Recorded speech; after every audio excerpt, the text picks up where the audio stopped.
Izay ny amin'ny voavoan'ny fahasalamana fanandritra ny fandalovandramatoa Gerda Verburg mpandrindra ny hetsika Saina teto Madagasikara dia nijery akaiky ny olana misy amin'ny tsy fanjarian-tsakafo teto amintsika izy. Nisy ihany koa ny fihaonana tamin'ny tompona andraikitra isan-tsokajina nandritra izay fandalovany izay. Mbola tiana Rario Saona sy ny namana Laza Morgana hatrany no mitatitra izay vaovao izay.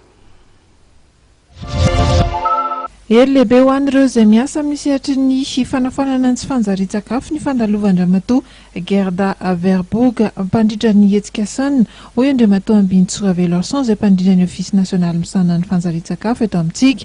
Raha ny tare-marika farany mantsy dia ny 7.3 ny zaza malagasy latsaky ny 5 taona no mbola manana olana amin'izay fisakafoanana izay raha toka ny 8.9 no atahorana mihitsy ny ainy.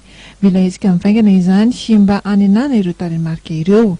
Leraka ny mouvement sanglilay zany zao dia hoe hita fa hoe raha raisina tanana ny fanjarian-tsakafo ny reny eo amin'ny fanombohan'ny mampivoaka ny zaza hatramin'ny 4 taona izay natao investissement zay dia izy vokany tsara ho amin'ny fampandrosoana ny firenena na ara-sosialy raha ho ara-ekônomika satria izy ireo raha tohanana hatrany zany mandra-palehibeazana dia ahita ny ataontsika hoe fampandrosoana tokoa satria olona indray an-tanana fampandrosoana ny firenena azay mitandrina amin'ity paikady fatety hoe sady mandray an-tanana ihany tsika miala ny tsy fanjarian-tsakafo mahery-baika kanefa kosa raisina tanana manombotra ho ny fanjarian-tsakafo mitarazoka.